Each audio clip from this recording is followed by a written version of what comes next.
मनपात आज सिद्ध झालेला आहे. जे दिल्लीत तेच गल्लीत हे आज सिद्ध झालेलं आहे. 15 जानेवारी काँग्रेस कायमचं घरी हे सुद्धा आज सिद्ध झालेलं आहे.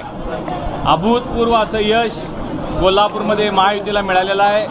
मी कोल्हापूरच्या सर्व नागरिकांचं महायुतीच्या वतीनं मनपूर्वक अभिनंदन करतो, आभार व्यक्त करतो की त्यांनी महायुतीच्या आमच्या आम्ही सगळ्या मंडळींनी महायुतीची जी भूमिका गेले महिनाभर लोकांच्यापर्यंत पाठवण्यासाठी पोहोचवण्यासाठी प्रचार प्रसार पदयात्रा रॅली या माध्यमातून आम्ही लोकांपर्यंत पोहोचलो.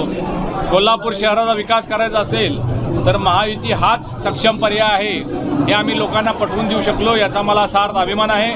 या महायुतीच्या सगळ्या यशामध्ये सन्माननीय उच्चतंत्र शिक्षण मंत्री चंद्रकांत दादा पाटील, त्याचबरोबर महाराष्ट्राचे आरोग्यमंत्री हसनजी मुश्रीफ साहेब, दुसरे आरोग्यमंत्री आणि कोल्हापूर जिल्ह्याचे पालकमंत्री प्रकाशरावजी आंबेडकर साहेब, सन्माननीय आमदार राजेशजी क्षीरसागर, सन्माननीय आमदार अमल महाडिक, भारतीय जनता पार्टीचे महेश जाधव, विजय जाधव, राष्ट्रवादीचे अब्दुल फरास, शिवसेनेचे सुजित चव्हाण, या सगळ्या मंडळींनी आणि महिलांनी सुद्धा युवकांनी मोठ्या प्रमाणात या सगळ्या प्रचारामध्ये सहभाग घेतला आणि कोल्हापूरचे प्रलंबित असलेले प्रश्न आम्ही सोडवू शकतो.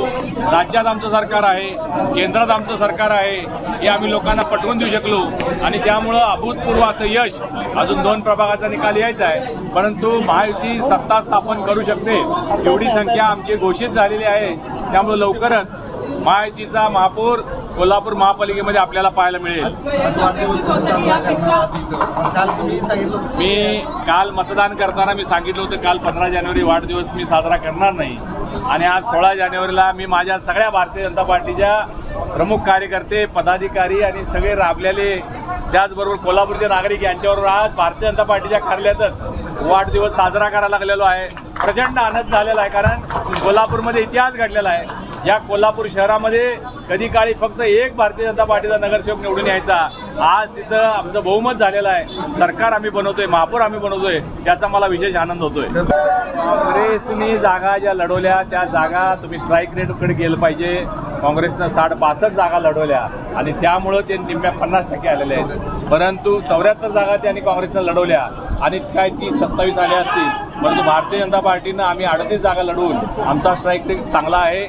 आम्ही चांगले कार्यकर्ते, चांगले ताकदवान उमेदवार देण्याचा प्रयत्न केला आणि त्यामध्ये आम्हाला यश आलेलं आहे. भाजप कधी सत्तेमध्ये कोल्हापुरात आलं नव्हतं. एक स्वप्न कोल्हापूरच्या कार्यकर्त्यांचं पूर्ण झालं असं म्हणायचं. कायम कोल्हापूरला पुरोगामी विचाराचं शहर असं संबोधलं जायचं. आज मला वाटतं त्याला कुठेतरी फाटा देत कोल्हापूरकरांनी एक वेगळा निर्णय घेतलेला आहे आणि भारतीय जनता पार्टी, शिवसेना, राष्ट्रवादी महायुतीला साथ दिलेली आहे. कधीच काँग्रेस सोडून हे शहर मतदान करणार नाही अशा वल्गना करणारे माजी पालकमंत्री यांना मोठी चपराक बसलेली आहे.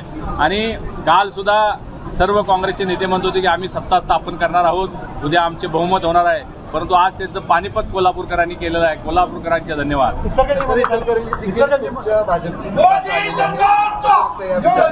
कोल्हापूर आणि इचलकरंजी जरा गेल्यावेळी प्रभाग पद्धतीनं मतदान नव्हतं तरीसुद्धा भाजपचे महापौर बहुमतानं झालेले होते.